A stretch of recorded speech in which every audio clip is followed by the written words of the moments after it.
Students, welcome to advance knowledge and I am your biology mentor. Student, हमने start किया हुआ था homeostasis. हम होम्योस्टेसिस के बारे में पढ़ रहे थे और हमने कल इंट्रोडक्शन किया होम्योस्टेसिस का।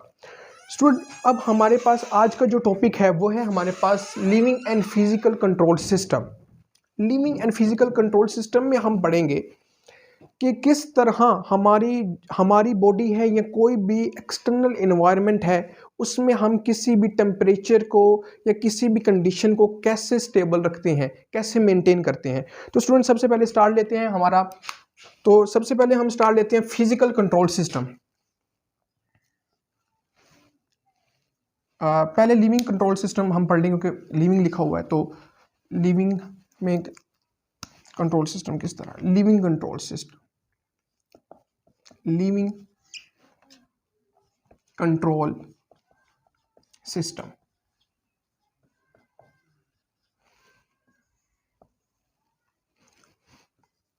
स्टूडेंट, लिविंग कंट्रोल सिस्टम हमारे जो जिंदा ऑर्गेनिजम्स हैं, जो जानदार हैं, वो किस तरह अपने अंदर की कंडीशंस को मेंटेन करते हैं, कैसे वो डिटेक्ट करते हैं, हम वो सारा कुछ आज हमारे जो टॉपिक में पढ़ने वाले हैं। सबसे पहले मैं आपको बताऊं तो लिविंग जो हमारे पास कंट्रोल सिस्टम है उसके फैक्टर्स, उसके कंपोनेंट कौन कौन से हैं। तो सबसे पहले हमारे पास आता है सेंसर। सेंसर हमारे जो लिविंग सिस्टम है उसमें जो सेंसर होता है वो होते हैं हमारे पास रिसेप्टर्स। क्या होते हैं स्टूडेंट्स? रिसेप्टर्स। सेकंड नंबर पे स्टूडेंट हमारे पास आता है control centre. Control centre, control centre जो स्टूडेंट हमारे लिविंग ऑर्गेनिज्म में पाया जाता है वो नो डाउट कि हमारे पास सेंट्रल नर्वस सिस्टम होता है जिसमें हमारे पास ब्रेन और स्पाइनल कॉर्ड आते हैं जो कि इन्हें मॉनिटर करते हैं। इसमें हमारे पास आता है CNS। थर्ड नंबर पे स्टूडेंट आता है हमारे पास फैक्टर्स।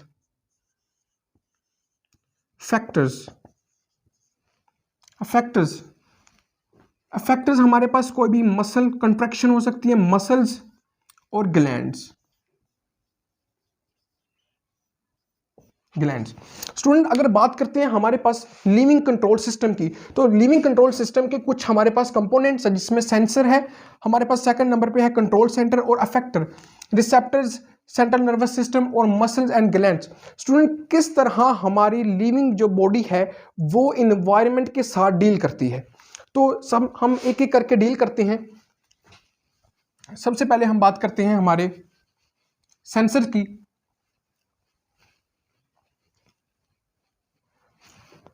स्टूडेंट, अगर हम देखें तो मैंने आपको एक एग्जांपल दी थी और मैं आपको फिर से वही एग्जांपल के साथ डिटेल स्ट्रक्चर बताता हूं कि अगर हमारे पास कोई शख्स है धूप में खड़ा है तो स्टूडेंट उसके जो स्किन के ऊपर वार्म रिसेप्टर प्रेजेंट है स्टूडेंट, वो एक्टिवेट होंगे, वो डिटेक्ट करेंगे चेंज को, टेम्परेचर में जो चेंज आ रहा है वो उन्हें डिटेक्ट करेंगे और डिटेक्ट करने के बाद जो मैसेज कन्वे करेंगे वो करेंगे कंट्रोल सेंटर को। तो स्टूडेंट, अगर हम यहाँ पे एग्जांपल लें तो हमारे पास एग्जांपल आती है वार्म रिसेप्टर। ये मैं समझाने के लिए बता रहा हूं आपको। Warm receptor on skin detect the change in external temperature.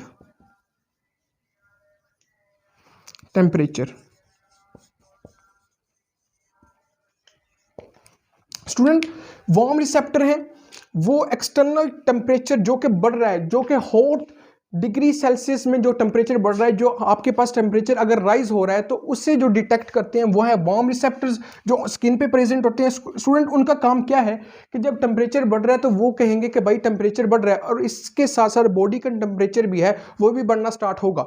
तो बॉडी के टेम्परेचर को नॉर्मल रखने के लिए हमारे पास जो सेंसरी रिसेप्टर हैं ये मैसेज कन्वे करते हैं कंट्रोल सेंटर को, और कंट्रोल सेंटर अब क्या करेगा आगे, हमारे पास सेकंड ऑप्शन पे आता है control centre. Control centre student, control centre जो लिविंग ऑर्गेनिज्म में होता है वो आपको पता है नो डाउट CNS होता है, सेंट्रल नर्वस सिस्टम। CNS होता है। स्टूडेंट CNS क्या करता है, CNS कहता है कि भाई हमारे इन्वायरमेंट में क्या कर रहा है, टेम्परेचर इंक्रीज कर रहा है। तो CNS क्या करेगा, CNS प्रोसेस करेगा कि कितना टेम्परेचर इंक्रीज हो रहा है। टेम्परेचर में इंक्रीज डिटेक्ट किया रिसेप्टर ने, भेजा कहाँ पे, सेंट्रल नर्वस सिस्टम के पास। सेंट्रल नर्वस सिस्टम ने क्या किया, देखा कि हाँ जी भी कितना टेम्परेचर में इंक्रीज आ रहा है। तो उस टेम्परेचर में इंक्रीज को मिनिमाइज करने के लिए फिर उसने क्या किया, सिग्नल दिया, किसको दिया, इफेक्टर्स को। तो जो थर्ड पॉइंट है हमारे पास, थर्ड पॉइंट है वो है effectors. Effectors student, effector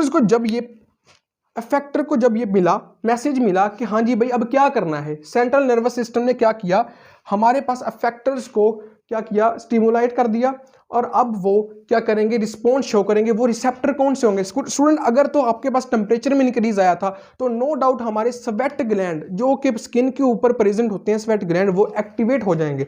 sweat gland जब एक्टिवेट होंगे तो यहाँ पे अगर बात करें, मैं एग्जाम्पल के तौर पर समझा रहा हूँ, तो यहाँ पे अगर बात करते हैं हम लोग, तो स्वेट ग्लैंड,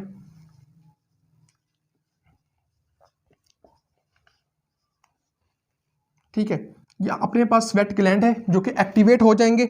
हमारे पास अफेक्टर्स में स्वेट ग्लैंड क्या करेंगे, स्वेटिंग करेंगे। स्वेटिंग के दौरान हमारे पास ज़्यादा से ज़्यादा पसीना आएगा जो हमारे बॉडी को टेम्परेचर को क्या करेगा, मिनिमाइज करेगा, एक नॉर्मल हद तक सेट करके रखेगा, जो कि हमने पढ़ा था। नॉर्मल पॉइंट हमारा कितना है, मैं आज भी बता देता हूँ आपको, कहाँ से लेके कितने तक, 36.1 टू 38.7 डिग्री सेल्सियस तक बॉडी के टेम्परेचर को क्या करेगा, मेंटेन करेगा।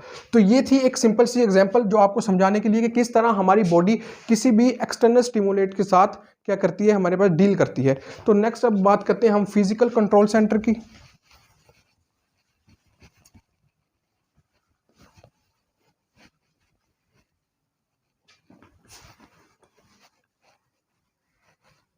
स्टूडेंट्स, फिजिकल कंट्रोल सेंटर ये हमारे लिविंग कंट्रोल सेंटर को समझने के लिए बहुत ज़रूरी है। फिजिकल कंट्रोल सेंटर की अगर हम बात करते हैं तो मैं आपको बताऊं कि हमारे पास अगर फिजिकल, यहाँ पे पहले लिख लें हम कि फिजिकल कंट्रोल सेंटर, हम इसे डिस्कस कर रहे हैं, कंट्रोल सिस्टम या सेंटर। स्टूडेंट, अगर बात करते हैं, let's suppose we are in room, अगर हम एक रूम में है और हमारे पास हम रूम का टेम्परेचर क्या करना चाहते हैं, सेट करना चाहते हैं। हमने एक रूम है और उसमें एसी लगाया हुआ है स्टूडेंट, और उसी रूम में एक थर्मोमीटर भी पड़ा है, और आप चाहते हैं कि उस रूम का टेम्परेचर 25 डिग्री सेल्सियस पे क्या रहे, मेंटेन रहे।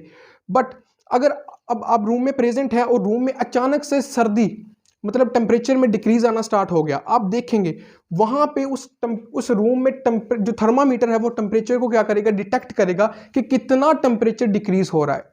ठीक है, नो डाउट के एसी के साथ एक रिमोट होगा, वो रिमोट किसका काम करेगा और वो एसी किस तरह काम करेगा, हम इसे समझेंगे एक छोटे सी एग्जांपल्स के साथ। फिजिकल कंट्रोल सेंटर में किस तरह, इसमें भी सबसे पहले अगर हम बात करते हैं तो हमारे पास आएगा डिटेक्टर। स्टूडेंट, यहां पे जो डिटेक्टर है वो क्या है हमारे पास, थर्मोमीटर। थर्मोमीटर हमारे पास जो फिजिकल कंट्रोल सिस्टम में डिटेक्टर का काम करता है वो एक थर्मोमीटर है, जो हमने एक रूम की एग्जांपल ली हुई है। रूम में जो टेम्परेचर को डिटेक्ट कर रहा है वो है थर्मोमीटर। सेकंड नंबर पे अगर बात करते हैं हम लोग, तो स्टूडेंट कंट्रोल सेंटर आता है। कंट्रोल सेंटर, अब भाई जो एसी का रिमोट है वो है कंट्रोल सेंटर। अब वो किस तरह कंट्रोल करेगा भाई, जब हमारे पास एक रिमोट है, हम रिमोट के साथ एसी को या तो हम उसका फैन ऑन कर देंगे या उसका फैन ऑफ कर देंगे, ठीक है, या उसे हम उसका टेम्परेचर डिक्रीज की तरफ ले जाएंगे या इंक्रीज की तरफ ले जाएंगे। तो ये सारा जो कंट्रोल सेंटर है, जो वो एक टेम्परेचर को सेट कर रहा है एक रूम के अंदर, वो क्या है, वो एसी का जो रिमोट है। तो हम यहां कहेंगे एसी रिमोट। थर्ड नंबर पे स्टूडेंट हमारे पास आते हैं इफेक्टर्स। इस केस में इफेक्टर क्या है,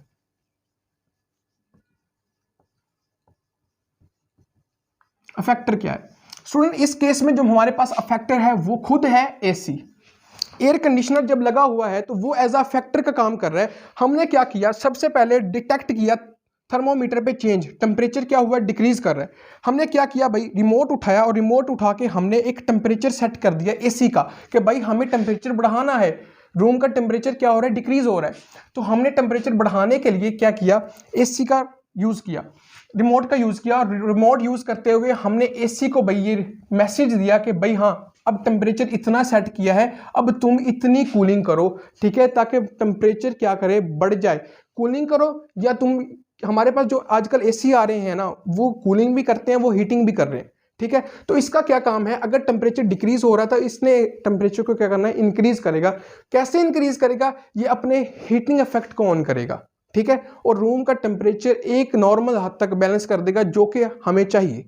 तो ये टोटल सिस्टम था हमारे पास फिजिकल लिविंग कंट्रोल सिस्टम, कि किस तरह हमारी ऑर्गेनिजम्स और हमारे जो एक्सटर्नल इन्वायरमेंट है उसमें हम किस तरह कंडीशंस को मेंटेन कर सकते हैं। और इसी तरह मैं लेता हूँ आपसे इजाज़त। अस्सलाम वालेकुम।